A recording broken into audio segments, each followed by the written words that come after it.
Some weeks ago, I was scrolling through Instagram and I came upon this video of this young minister who I want to believe was charging up his audience to pray, to seek hard after God. That was the only snippet posted, so I can't be sure of the exact context. But anyway, this minister was saying something along the lines of, how many people did God call alongside Pastor Adeboye? How many of them are we still hearing of today? This is not just about being a pastor. This is about men who can pay the price for a generation. Something along those lines. I can't lie. Watching that video dealt a blow to my own heart because I remembered my much earlier days in ministry when we had just read God's Generals Was It, and we would lay hold of a mic and regurgitate the same things that this minister was saying. We would mention the Finneys, the Colemans, the McPhersons, the Lakes, and all the popular God's Generals, and say something that sounded a lot like, how many people did God call alongside these people? How many of them are we still hearing of? These men paid the price to carry the weight of God in their generation, so we have to also pay the price to carry the weight of God in our generation like they did. I have repented of this in the past, but watching that video made me repent again. Now, this video is not to address the paying the price part. That conversation will certainly receive my contribution at a later time. Today, I want to speak to this idea that instructs us that success, whether in ministry or in whatever else, is a function of prominence. That the one who is more popular, the one who has more fame, is somehow the one who has done or is doing something well. Elijah made the same mistake. He lamented to God and said, look, these people have forsaken your covenants. They've destroyed your altars. They've killed your prophets. I am the only one left and they're seeking to take away my life. God said to Elijah, I have 7,000 in Israel who have not bowed their knees to Baal, nor used their mouths to kiss him. 7,000. But Elijah was convinced that he was the only one who was doing right by God.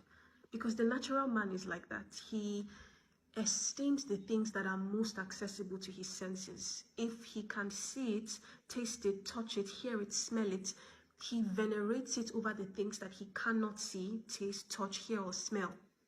But God is not like man.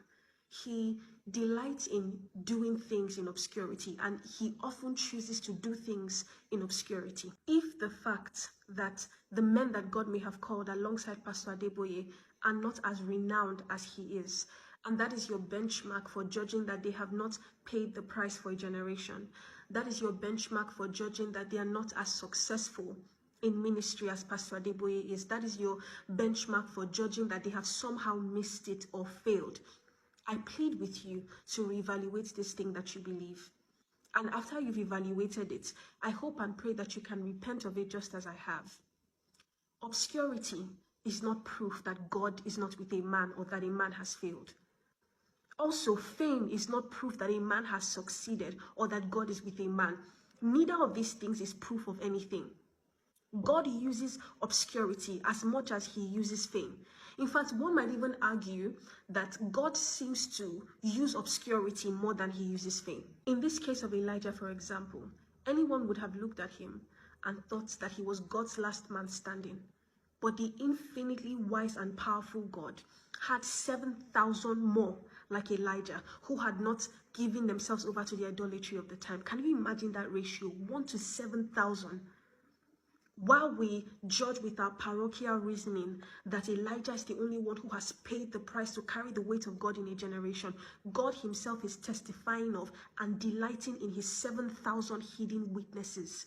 Men in small towns, pastors of 10, missionaries who are risking their lives to take the gospel to alcoves that have never even heard of a Jesus. The small fellowship of praying widows that God is using to heal the sick and bring the dead back to life, who cannot speak English as well as we do, or know systematic theology as good as we know it, but who house such a tangible presence of the living God and who are reaping a harvest of souls in the small corner of the earth where they are. Women that we will only know about when we get to heaven. We will not hear a word of them on this side of eternity. We only see one and we think that that one is all that there is, but God has his 7,000. The mother teaching her daughter to be a woman after God's heart. The father raising his boy to walk in the righteous way of the Lord. These ones are touching a generation for God. They might be obscure, but they are not insignificant. God knows them. God knows them by name, and their reward is with him. This is a note of encouragement to everyone, but especially to young ministers like myself. Simplify your life. Follow Jesus. Go where he sends you. Make yourself available for service as God opens these doors of servitude. Love the Lord passionately and follow the discipline of the word. That's it. Whether you will be an Elijah on the mountain or one of the 7,000 that he graciously hides, that is God's discretion. God amplifies and minifies as he wills. If tomorrow the voice that was formerly loud becomes not as loud or even goes completely quiet, it does not mean that they failed or that God is no longer with them. If the voice that was formerly quiet becomes loud, it does not mean that they've succeeded or that God is with them. Vice versa is also the case. Neither of these things means anything. God uses and does whatever he chooses. The only safe acid test for judging who is doing it right and who is not is fruit, not numbers, fruit of the Spirit. And because we have no way of judging the fruit of those in obscurity, we should refrain from saying such things as God called all of them, but how many of them are we hearing of today? Stop saying that. If you want to encourage men to seek after God, point them to seek God for God himself, not for the fame or affluence that he can give them for his glory.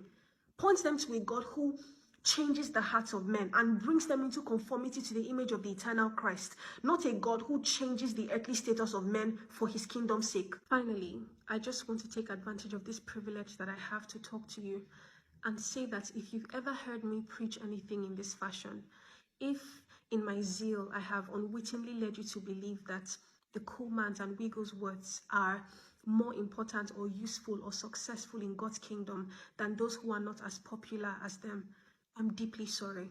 I repent of my error and my foolishness. Truly, zeal without wisdom is a dangerous thing. Please forgive me. And I hope that this short clip might serve to rectify some of the damage that my days of folly might have caused. May God keep us from stumbling.